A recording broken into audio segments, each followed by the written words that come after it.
wala bikiria de kan bes ishal kida ketir usul yani bodi dawayat ishal ma gogif yatu alim bes silu 3 يوم في مستشفى بعد موتو اي مو هدن نجيشيل من بحر وزادو كان دي جروس كان ما في سكالي وساكا زادا انا بكوتو انا باشرب يال دارو كان كوره قال ماما موي انا بغاتا من بحر انا كان بودي ليان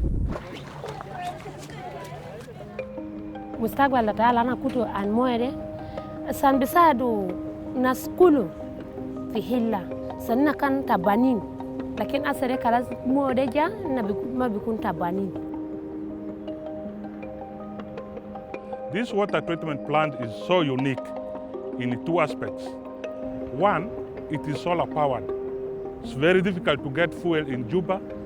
Once you get the fuel, it is very expensive, so it is difficult to afford.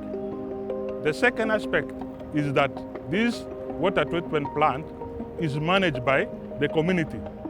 The rest of the water treatment plant in Juba here is either managed by the government institution or private company, but this is done by the community.